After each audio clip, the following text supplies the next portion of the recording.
And it's also wonderful to be here with the leaders, workers, engineers, and suppliers of Ford and Fiat Chrysler and General Motors and many others. We have so many leaders that we just met, all of the leaders of the major car companies and the automobile business. It's a great business. It's a wonderful business, but it's been pretty much hurt here. But it's not going to be hurt for long, that I can tell you. That I can tell you. I'm sure you've all heard the big news that we're going to work on the CAFE standards so you can make cars in America again. We're going to help the companies, and they're going to help you. There is no more beautiful sight than an American-made car. No more beautiful sight. I love this state. I love the people of this state, and you did me a big favor because you gave me a victory, and that victory hasn't been won by a Republican in a long time, long time. And you're going to be very happy, believe me. You're going to be very, very happy. During the campaign, I came to Michigan again and again, and I made this promise that I am going to fight for your jobs and fight very, very hard. I'm going to fight for Michigan workers. I'm going to fight to keep the automobile production in the United States of America, not outside, in the United States. And by the way, for those that have any doubts, many other industries too. That's okay, right? So we're here not simply to honor the past, but to devote ourselves to a new future of American automotive leadership. We want to be the car capital of the world again. We will be, and it won't be long, believe me.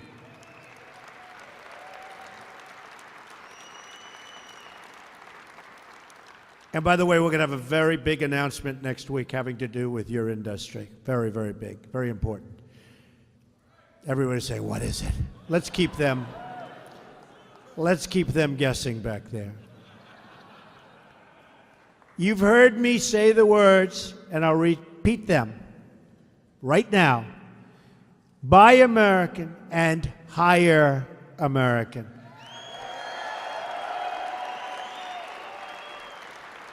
It's not just a motto, it's a pledge. It's a pledge to the working people of this country.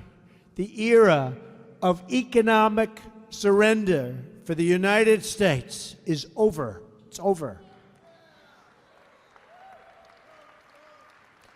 And you see what's already been happening. Plants are coming back. Other plants that were expected to be built in other countries are not being built.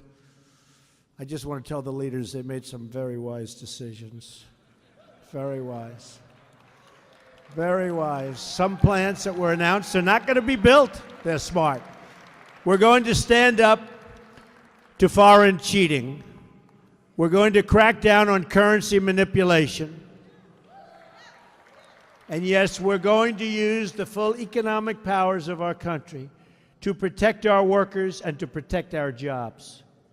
Let me also say how important it is for me that we have every segment of this great American industry represented in our audience today. We have everybody.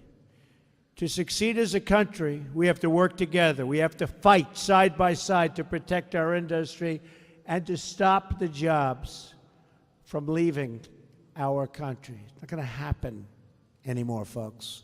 We've gone through it for many, many years, decades. Not going to happen anymore. And if it is, there's consequences to pay for the companies that desert us and fire our employees. There are consequences. Already we're seeing jobs coming back. Since my election, Ford has announced 700 new jobs coming back to their plant in Flat Rock, Michigan. Fiat Chrysler has announced that they will create 2,000 new jobs in Michigan and Ohio.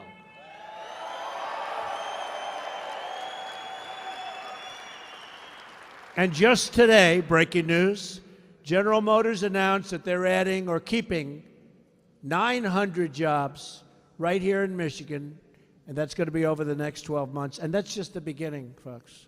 In fact, I told them that's peanuts. That's peanuts. We're going to have a lot more. They're going to be building new plants, expanding their plants.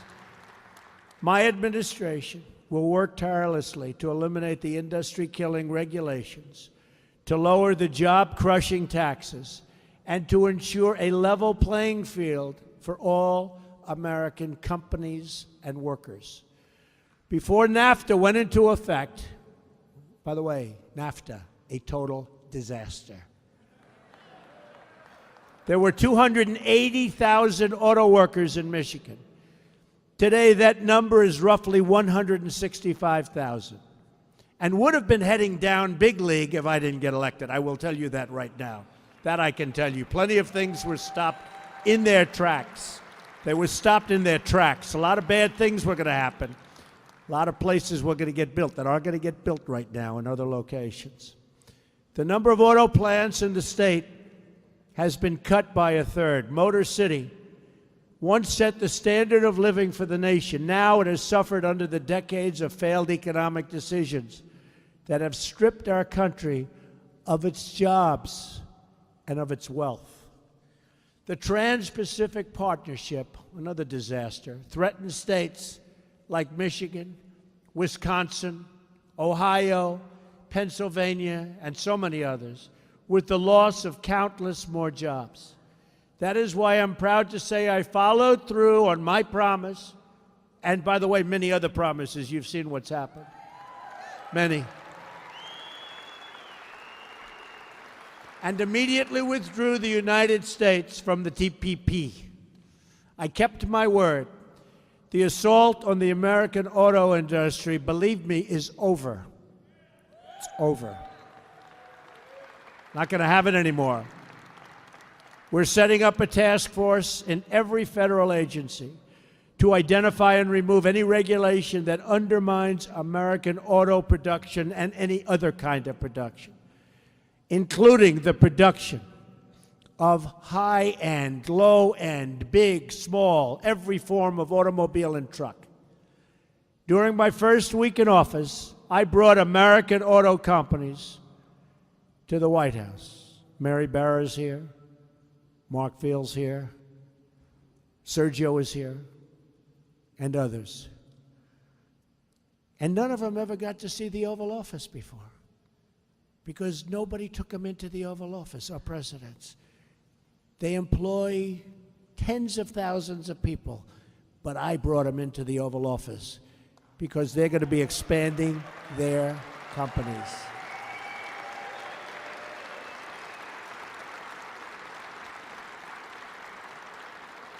But they all told me the same thing. They explained that the previous administration promised you a so-called midterm review of the federal fuel efficiency standards.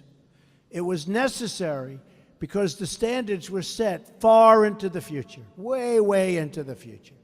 If the standards threatened auto jobs, then common sense changes could have and should have been made. Just days before my inauguration, the previous administration cut short the promised midterm review in an 11th hour executive action.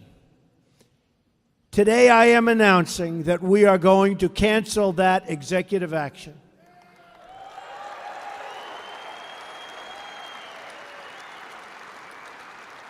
We are going to restore the originally scheduled midterm review, and we are going to ensure that any regulations we have protect and defend your jobs, your factories. We're going to be fair. We're going to be fair.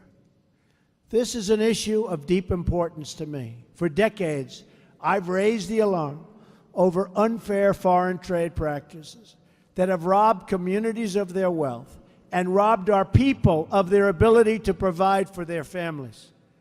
They've stolen our jobs, they've stolen our companies, and our politicians sat back and watched, hopeless.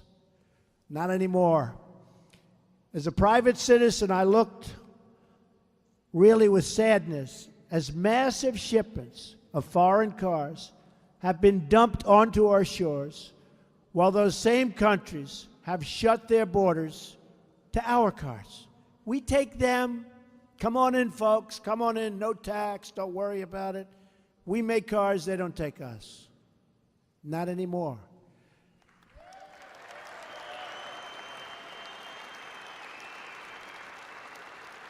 Since NAFTA was approved, we've lost nearly 1/3 of our manufacturing jobs in the United States. Since China entered the World Trade Organization, we've lost 60,000 factories. Hard to believe. Our trade deficit last year reached nearly $800 billion. Who's making these deals? I can take anybody in the audience. You'll do better, believe me. These statistics really should have shaken up Washington to do action, but nothing happened. But something did happen. Happened on November 8th. Believe me, it happened. Happened for you. But the politicians made excuses. They've said these chronic trade deficits have helped us to win friends abroad. I don't want friends abroad if that's what it's going to take. We don't need friends abroad for that. Do you ever see that where they said, no, it's good for us because people like us abroad? They don't like us. They think we're stupid people. But no friendship is strengthened through economic abuse because we have been abused. And no country can long lead the free world if it does not protect its industries and care for its people and protect its borders.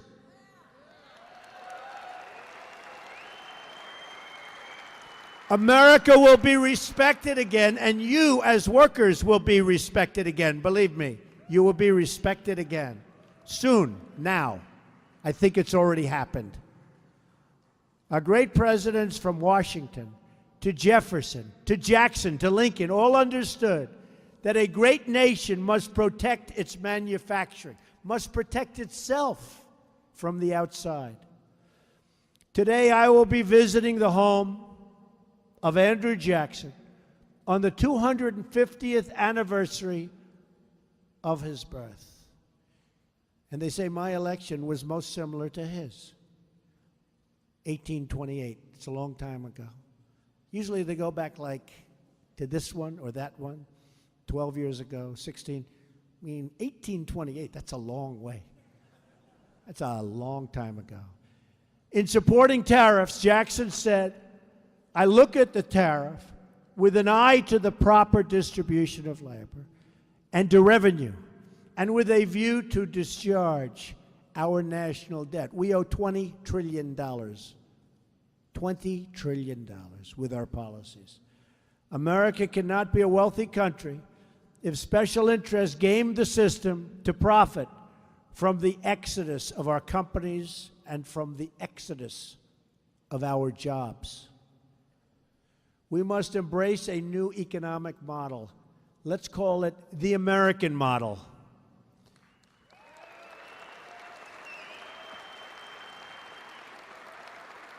Under this system, we will reduce burdens on our companies and on our businesses. But in exchange, companies must hire and grow in America. They have to hire and grow in our country. That is how we will succeed and grow together. American workers and American industry side by side. Nobody can beat us, folks. Nobody can beat us.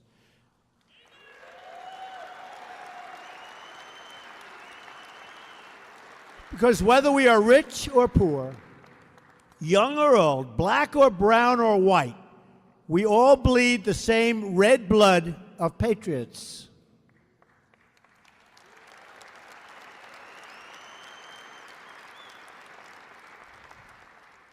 Great Americans of all backgrounds built the arsenal of democracy, including the legendary Rosie the Riveter, who worked here at Willow Run. You know that. 75 years ago, During the Second World War, thousands of American workers filled this very building to build the great new airplanes, the B-24 Liberator. At peak production, listen to this. It's not the country that we've been watching over the last 20 years. They were building one B-24 every single hour. We don't hear that. We don't hear that anymore, do we? We'll be back. We'll be back soon. Most amazing people. And while that's incredible, it's a tribute really to the teamwork, determination, and patriotism that lives on today in each and every one of you. Great people. You're great people. Now, these hundreds of acres that defended our democracy are going to help build the cars and cities of the future. So I ask you, that's fine, because you're right. So I ask you today to join me in daring to believe that this facility, this city, and this nation will once again shine with industrial might.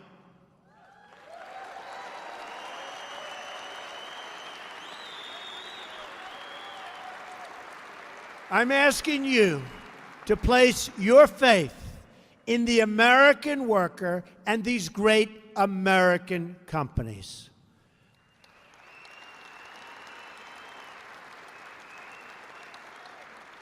I'm also asking you to respect and place your faith in companies from foreign lands that come here to build their product. We love them too, right? We love them too. I'm asking all of the companies here today to join us in this new industrial revolution. Let us put American workers, American families, and American dreams first once again.